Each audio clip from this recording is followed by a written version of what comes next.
दोस्तों, आज 6 दिसंबर है, बाबा साहब के परिनिर्वाण का दिन। अंबेडकरनामा परिवार की ओर से आदरांजलि। आज जैसा कि मैंने कहा था कि बाबा साहब का आखिरी भाषण कहाँ हुआ था, इसके बारे में चर्चा करने वाला हूं। परिनिर्वाण से महज 10 दिन पहले बाबा साहब उत्तर प्रदेश के दौरे पर थे। सुबह 10 बजे उनका पहला भाषण BHU में हुआ था और दूसरा भाषण शाम में सारनाथ में हुआ था। इस एपिसोड में जो BHU में उन्होंने जो बातें कही थी, वो बातें मैं आपको बताने वाला हूं और ध्यान से सुनिएगा पूरा वीडियो और ये सोचने की कोशिश कीजिएगा कि 1956 में जो बात वो कह रहे थे, आज 2021 में क्या BHU तो छोड़िए, किसी भी विश्वविद्यालय में वह बात कहने की स्थिति है? क्या वो फ्रीडम ऑफ एक्सप्रेशन है? ये जानना जरूरी है। चलिए अब लिए चलता हूं सीधे 25 नवंबर 1956 को छात्रों और शिक्षकों को BHU में डॉक्टर अंबेडकर संबोधित कर रहे थे। उन्होंने कहा कि आज हिंदू माने जाने वाले कई लोग नागवंशीय हैं।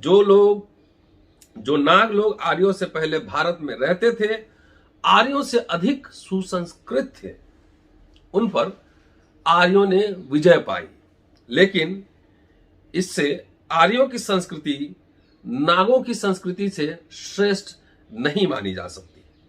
आर्यों की जीत का कारण था उनका वाहन। आर्य घोड़ों पर सवार होकर लड़ते थे और नाग पैदल लड़ते थे। आर्यों और नागों के बीच जो युद्ध हुआ, लड़ाई हुई, वह जान की बाजी लगाकर लड़ी गई। महाभारत का खांडव वन और सर्प सत्र की कहानियों से इस कहानियों से यदि कल्पना के आवरण को, चादर को दूर किया जाए तो आर्य नाग युद्ध का भयानक स्वरूप नजर आता है।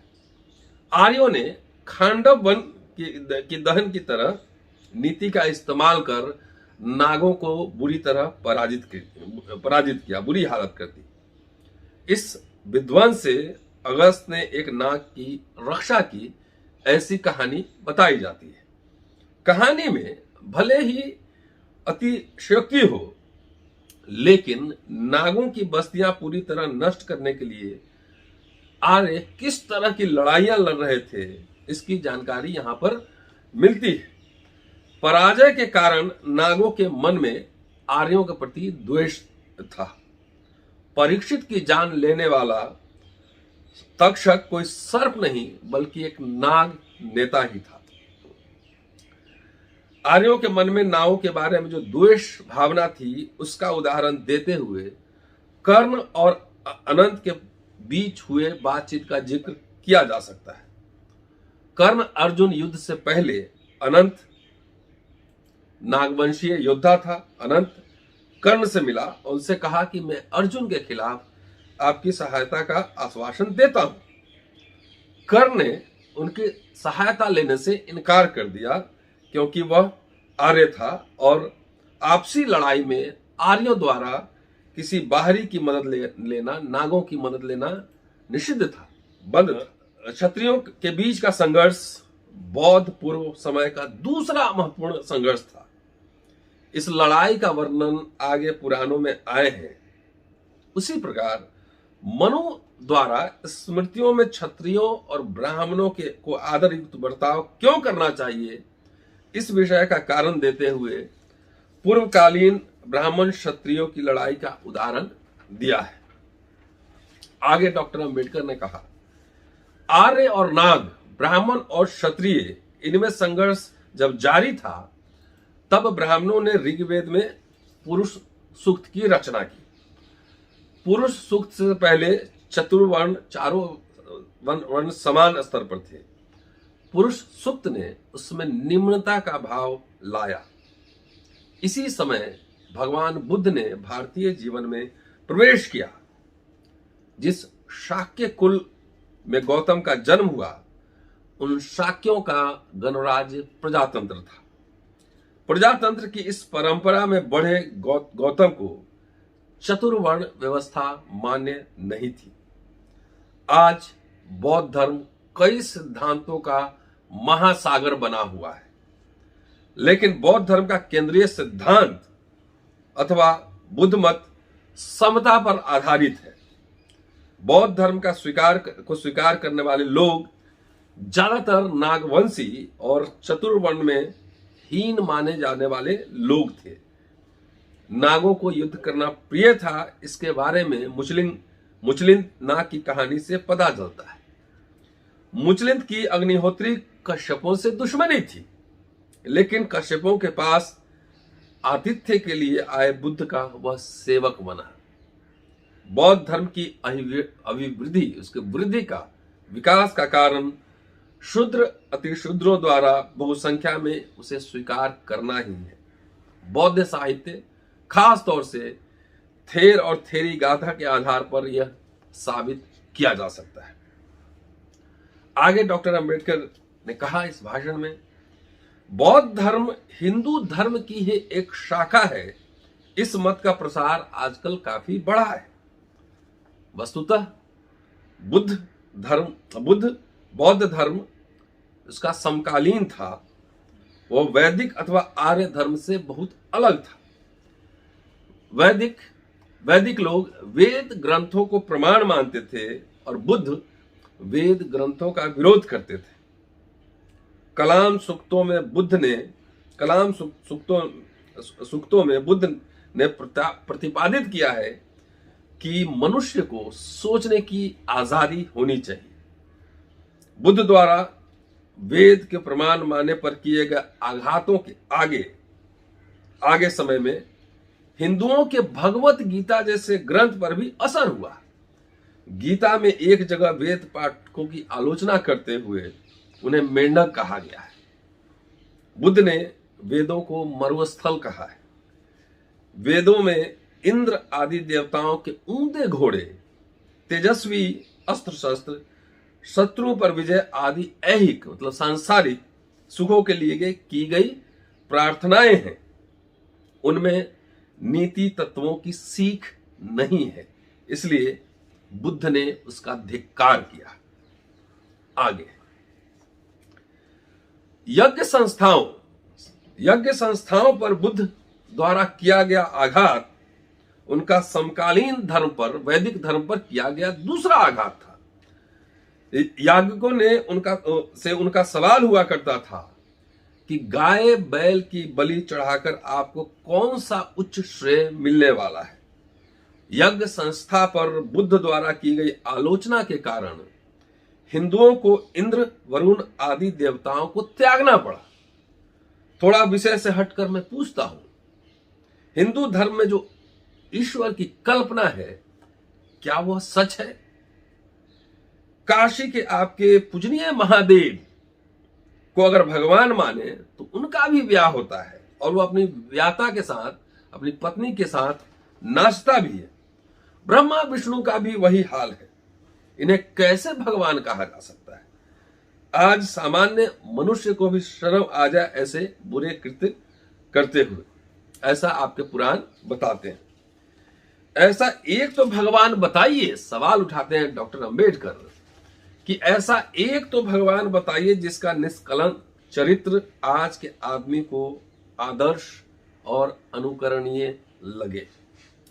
हिंदुओं के भगवान यानी राजाओं के कुल देवता, उनके पराक्रम यानी राजा का पौरोहित्य पाने के लिए ब्राह्मणों द्वारा रची गई उनके भगवानों की खुशामद। इंद्र कृष्ण कैसे भगवान है? ऋग्वेद के आखिरी हिस्से में इंद्र की पत्नी द्वारा इंद्र को दी गई गालियों को गिनकर देखिए। दुर्योधन संपूर्ण वज्रदेही ना बने और गदा युद्ध में भीम से पराजित हो, इसलिए कृष्ण का रचा कपट देखिए। आपका पड़ोसी अगर इस तरह का व्यवहार करने लगे तो आप उसे क्या कहेंगे? खैर, बुद्ध ने पशु हत्या की निंदा की और यज्ञों की विफलता लोगों को समझा दी। इसलिए ब्राह्मणों को अपने प्राचीन यज्ञ छोड़ने पड़े। आगे डॉक्टर अंबेडकर ने कहा इस भाषण में, आश्रम व्यवस्था के बारे में बुद्ध का मत प्रचलित बौद्ध मत से अलग था। ब्राह्मणों के मतानुसार ब्रह्मचर्य आश्रम के बाद गृहस्थ आश्रम स्वीकार करना आवश्यक था, लेकिन बुद्ध के मतानुसार ब्रह्मचर्य आश्रम के बाद संन्यास आश्रम स्वीकार किया जाना चाहिए। ब्रह्मचर्य का मूल अर्थ ज्ञानार्जन की स्थिति है। अविवाहित अवस्था का अर्थ उसमें बाद में जोड़ा गया। ब्राह्मणों ने गृहस्थ आश्रम का समय बढ़ाने के लिए उसमें वानप्रस्थ जोड़ा। ब्रह्मचर्य के बाद संन्यास स्वीकारने पर ब्राह्मणों को आपत्ति थी। 1100 साल बाद कुमारिल भट्ट ने बुद्ध पर लगाए गए आरोप में बुद्ध के परिव्रज्या यानी संन्यास की आजादी पर ही जोर दिया है। डॉक्टर अंबेडकर जो चौथा हमला बुद्ध का ब्राह्मण धर्म पे बताते हैं वो कुछ इस तरह से। बुद्ध का वैदिक धर्म से चौथा विरोध चतुर्वर्ण के लिए था। उनके शिष्य ऊंच नीच सभी जातियों के थे। अपने शिष्यों के बीच उच्चता और नीचता की भावना की जगह न रहे, इसलिए वह बहुत दक्ष रहा करते थे। अपने चचेरे भाइयों को अपने छत्रित्व का अभिमान न महसूस हो, इसलिए उनके साथ आई उपाली को प्रथम दीक्षा दी। जिसकी दीक्षा पहले होती है उसे वंदनीय माना जाता है। इसलिए अनेक क्षत्रिय शाक्यों को उनके पुरानी नापित सेवक को अभिवादन करना पड़ता था। अपने जीवन के आखिरी दिनों में चुंद नामक हीन जाति के माने जाने वाले लोहार के घर खाना खाना यह जानते हुए कि खाना खाना सेहत के लिए नुकसानदेह है, उन्होंने वहां खाना खाया और सामाजिक समता के लिए अपने प्राणों से मोल चुकाया। इस प्रकार के कई चतुर्वर्ण विरोधी प्रसंग बुद्ध के जीवन में दिखाए जा सकते हैं। वह अपने संग को सागर की उपमा दिया करते थे। जिस प्रकार सागर से मिलने के बाद नदी का अलग अस्तित्व नहीं बचता और सारा जल एक रूप हो जाता है, उसी प्रकार संघ में आने वाले भिन्न वर्णीय भिक्षुओं का वैशिष्ट्य खत्म हो जाता है कि आप ऊंच नीच है वो खत्म हो जाता है। जैन मत में भी चतुर्वर्ण का विरोध था, निषिद्ध था, लेकिन इस मुद्दे पर वो लड़ने झगड़ने के लिए तैयार नहीं थे। बुद्ध मात्र अपने मुद्दे के बारे में ढुलमुल मौन व्रत नहीं रखते थे। अपने धर्म में हम वीर हैं, इसकी स्थापना के लिए हमें अज्ञान के साथ लड़ना पड़ेगा तो लड़ेंगे ही, ऐसा उनका मानना था। बुद्ध की यह चतुर्वर्ण विरोध की भावना ब्राह्मणों के मन में हमेशा चुभती रही। इसलिए चतुर्वर्ण के बारे में मूक रहने वाले निराशावादी सांख्याचार्य कपिल मुनि को उन्होंने अपना कहा, लेकिन बुद्ध को हमेशा दुश्मन ही माना।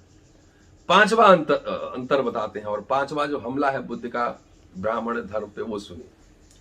बुद्ध का वैदिक धर्म के लिए पांचवा विरोध देवता और आत्मा के अस्तित्व के बारे में था। बुद्ध की राय में सर्वशक्तिमान, सर्वज्ञ, सर्वव्यापी, न्यायी और प्रेम में भगवान का अस्तित्व ज्ञान के साधन पांच इंद्रियों और तर्क की सहायता के बगैर साबित नहीं किया जा सकता। इसके अलावा धम्म का उद्देश्य दुख का निवारण है। भगवान को मानने से दुख कम नहीं होता। एक मनुष्य को दूसरे मनुष्य के साथ कैसा व्यवहार करना चाहिए जिससे कि सभी लोग सुखी होंगे, यह सिखाना धम्म का प्रमुख काम है। इसलिए धम्म का भगवान और ईश्वर से संबंध नहीं आता। भगवान का या ईश्वर का अस्तित्व केवल खोखले तर्क पर आधारित है। भगवान के अस्तित्व के बारे में बुद्ध की आपत्तियां केवल व्यवहारिक नहीं थी। प्रतीच्छ समुत्पाद के उनके सिद्धांत में भगवान के अस्तित्व पर तार्किक आपत्तियां उठाई गई हैं। और क्या है आपत्तियां, जरा सुनिए। इस सिद्धांत के अनुसार भगवान है या नहीं, यह मुख्य सवाल नहीं है।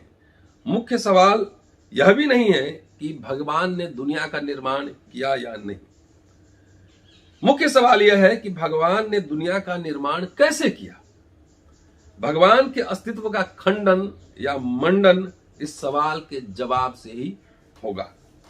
इस हिसाब से महत्वपूर्ण सवाल यह है कि भगवान ने इस दुनिया का निर्माण अभाव से किया, शून्य से किया, या शून्य से किया, या पहले से अस्तित्व में होने वाली किसी चीज से किया। कुछ भी नहीं था, उसमें से कुछ निर्माण किया। इस बात पर मनुष्य की बुद्धि विश्वास नहीं कर सकती। अगर इस तथाकथित भगवान ने यह दुनिया पहले से जो कुछ था उससे निर्माण किया, तो हमारी उत्पत्ति से पहले ही कुछ न कुछ था यह मानना पड़ेगा। तो फिर जो पहले से था उसका निर्माण करता भगवान कैसे, उसको नहीं माना जा सकता। चलिए, मोक्ष के सिद्धांत के बारे में डॉक्टर अम्बेडकर बोलते हैं कि वेदांत का मोक्ष यानी आत्मा का ब्रह्म में विलीन होना है। इस सिद्धांत का बुद्ध ने विरोध किया। ब्रह्म के बारे में बुद्ध के विचार वशिष्ठ और भारद्वाज इन दो मुनियों के साथ उनके हुए संवाद में व्यक्त होते हैं। आत्मा के अस्तित्व के बारे में बुद्ध की व्यवहारिक आपत्तियां उनकी भगवान की कल्पना के बारे में जो आपत्तियां हैं उसी प्रकार की हैं। तो ये है 5 इंपॉर्टेंट वजह है। अब कंक्लूडिंग पोर्शन में चलते हैं डॉक्टर अम्बेडकर और कहते हैं कि इस प्रकार वैदिक धर्म के विरोधी बौद्ध धर्म को नेस्तनाबूद करने के लिए ब्राह्मणों ने भले बुरे सभी साधनों का प्रयोग किया। कि हिंदू धर्म, वैदिक धर्म और ब्राह्मण धर्म में अंतर है। 5 अंतर डॉक्टर अम्बेडकर ने बताए हैं और कहा कि अंतर विरोध इतना था कि ब्राह्मणों ने हर तरह की गतिविधि की उनको खत्म करने के लिए। बौद्ध धर्म जिन बातों के कारण लोकप्रिय हुआ, वे बातें अपने पुराने जमाने से चले आ रहे धर्म को मान्य न होने के बावजूद ब्राह्मणों ने उनका उपयोग किया। इस प्रचार पद्धति को अपनाकर ही वे बेरूल की बौद्ध गुफाओं के पास उन्होंने अपने धर्म की, ब्राह्मण धर्म की गुफाएं बनाई। असल में ब्राह्मण गृहस्थ आश्रमी हैं। अग्निहोत्र उनका नित्य व्रत है। उसे परिमार्जित भिक्षुओं, सन्यासी भिक्षुओं की तरह गुफाओं में रहने आदि की कोई वजह नहीं दिखाई दी।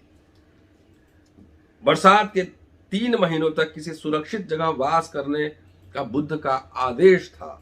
सो उन्हें गुफाओं की आवश्यकता थी, लेकिन ब्राह्मणों की इन गुफाओं की आवश्यकता नहीं थी क्योंकि वो गृहस्थ आश्रम में मानने वाले लोग थे। लेकिन बौद्धों की गुफाओं की ओर उपासकों का बड़ा समूह आकृष्ट होता था, केवल इसलिए कि उनकी गुफाओं के पास ही ब्राह्मणों ने अपनी गुफा बनाई। चूंकि वहां उपासक ज्यादा आते थे बौद्ध के पास, ये देखते हुए ब्राह्मणों ने अपनी गुफा बनाई।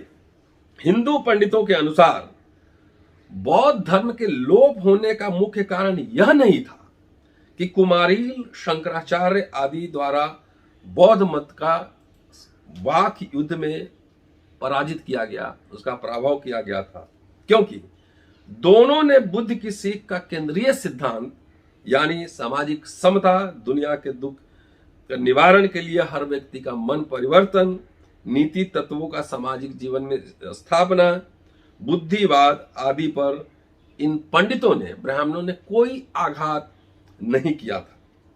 इन दोनों पंडितों के बाद बौद्ध धर्म भारत में कई सालों तक समृद्ध अवस्था में था। बौद्ध धर्म के ह्रास का मुख्य कारण था जिन विभिन्न संस्कृतियों और विभिन्न सांस्कृतिक स्तर के लोगों के बीच उनका प्रसार हुआ, उनके आचार और मान्यताओं की बौद्ध धर्म पर हुई अनुचित प्रतिक्रिया। भारत के बौद्ध धर्म पर हुआ सबसे बड़ा आघात था इस्लामी आक्रमण। भारत की ओर आते हुए इस्लामी आक्रमकों को जो प्राधर्मी लोग मिले, वे ज्यादातर बौद्ध धर्मीय ही थे। अफगानिस्तान बौद्ध में था उस समय। उनकी भाषा में मूर्ति को बुद्ध कहा जाता था और बुद्ध शिकन यानी मूर्ति भंजक। हिंदुओं से अधिक बौद्धों पर उनके अधिक हिंसक हमले हुए। उनके द्वारा किए गए बौद्ध भिक्षुओं के कत्ल के कारण 11 से लेकर 13वीं शताब्दी के बीच इतिहास के पन्ने रक्त रंजित हैं। हिंदुओं की तरह ही बौद्धों में भी धर्म प्रसार का काम पीढ़ी दर पीढ़ी करने वाले ब्राह्मणों जैसा वर्ग नहीं होने के कारण भिक्षुओं के कत्ल के बाद बौद्ध धर्म का बड़ी तेजी से लोप होने लगा। सत्य की भी कभी कभी पराजय होती है, यह इसका उदाहरण है। लेकिन आज उसके 600 साल बाद भारत को बुद्ध की याद आ रही है, और आज अगर उसने बुद्ध की सीख को नहीं स्वीकार किया तो उसका भविष्य उज्जवल नहीं होगा। ये थे डॉक्टर अंबेडकर के शब्द। बीएचयू में भाषण के बाद छात्रों और शिक्षकों के बहुत सारे सवाल उठाए गए, प्रश्न उठाए गए, सवाल जवाब हुआ। क्या क्या सवाल पूछे गए थे, डॉक्टर अंबेडकर ने क्या क्या जवाब दिया था, अपने आप में शोध का विषय है। कोई साथी अगर बीएचयू में हो तो वो जाकर बीएचयू की लाइब्रेरी देखें। ये 25 नवंबर 56 का भाषण है, उस समय की प्रोसीडिंग्स होगी या कुछ मैगजीन्स होंगे, उसमें जरूर ये हो सकते हैं। इस पर शोध किया जाना चाहिए, क्योंकि उस समय जो अंबेडकर बोल रहे थे, बीएचयू अपने निर्माण के समय से ही ब्राह्मणवाद का केंद्र रहा है। शुक्रिया, देखते रहिए अंबेडकर नामा। जय भीम। फिर आपसे मुलाकात होती है।